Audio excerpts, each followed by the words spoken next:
Welcome all, ಎಲ್ಲರಿಗೂ ವಂದನೆಗಳು. ನಾವು ಇವತ್ತು ಚಾಂದ್ರ ದಿನದ ಅಂಗವಾಗಿ ಒಂದು ರಸಪ್ರಶ್ನೆ ಕಾರ್ಯಕ್ರಮವನ್ನ ನಡೆಸ್ತಾ ಇದ್ದೇವೆ.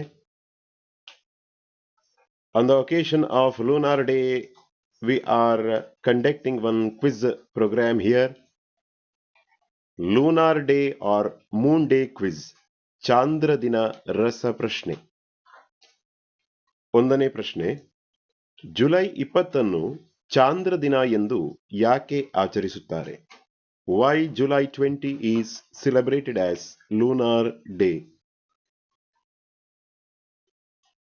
ಉತ್ತರ, ಜುಲೈ 20 ಮಾನವನು ಚಂದ್ರನ ಮೇಲೆ ಪಾದಾರ್ಪಣೆ ಮಾಡಿದ ದಿನವಾಗಿದೆ.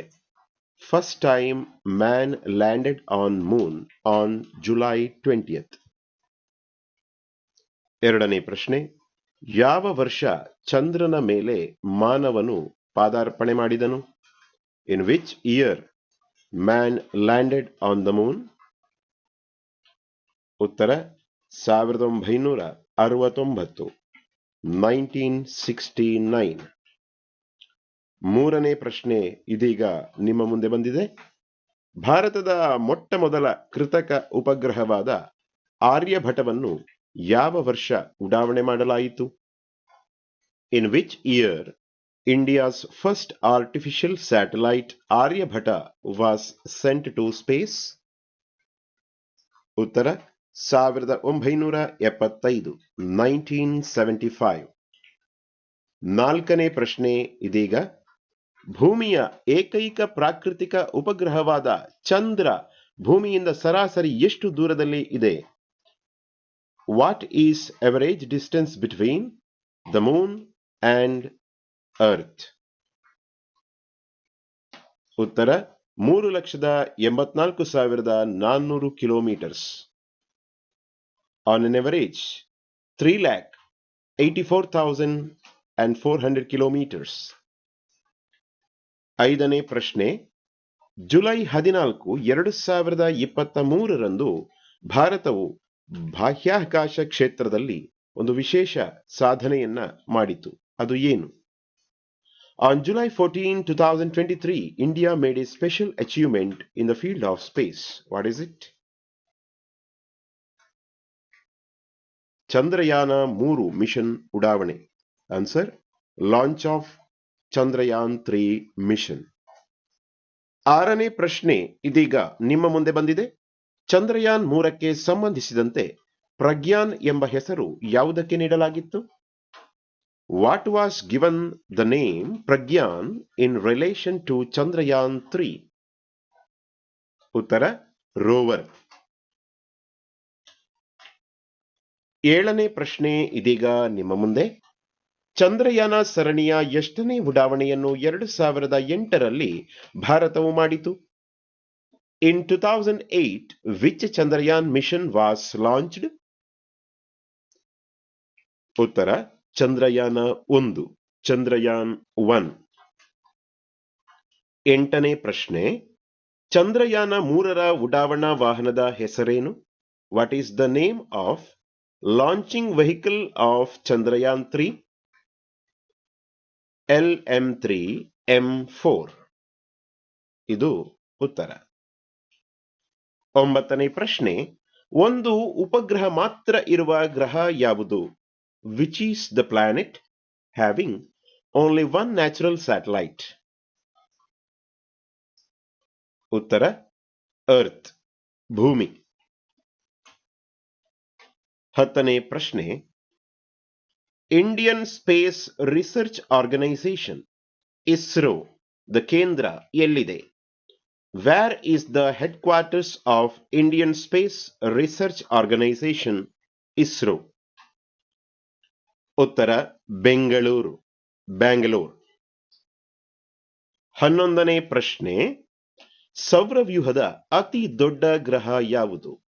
Which is the biggest planet of solar system?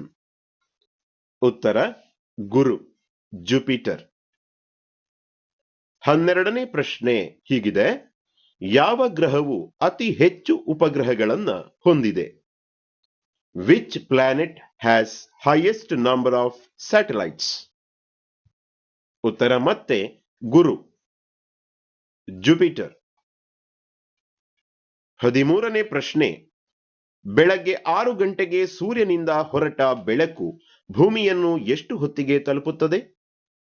At what time the light can reach to earth which starts from sun at 6 am? ಉತ್ತರ 6 ಗಂಟೆ 8 ನಿಮಿಷ ಬೆಳಗ್ಗೆ, ಮಾರ್ನಿಂಗ್ 6 am 8 minutes. ಯಾಕಂದ್ರೆ ಸೂರ್ಯನಿಂದ ಹೊರಟಂತಹ ಬೆಳಕು ಭೂಮಿಗೆ ತಲುಪಲಿಕ್ಕೆ 8 ನಿಮಿಷಗಳನ್ನ ತೆಗೆದುಕೊಳ್ಳುತ್ತದೆ. The light started from sun will reach earth after 8 minutes.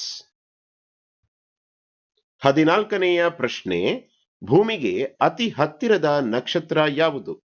Which is the nearest star to earth? ಉತ್ತರ ಸೂರ್ಯ. ಆನ್ಸರ್ ಈಸ್ ಸನ್. 15ನೆಯ ಪ್ರಶ್ನೆ, ಇವರು ಯಾರು? Identify the person. Doctor V Narayanan. ಉತ್ತರ ಡಾಕ್ಟರ್ ವಿ ನಾರಾಯಣನ್. ಇವರು ಇಸ್ರೋದ ಚೇರ್ಪರ್ಸನ್ ಆಗಿದ್ದಾರೆ ಪ್ರಸ್ತುತ. 16ನೆಯ ಪ್ರಶ್ನೆ, ಇವರು ಯಾರು?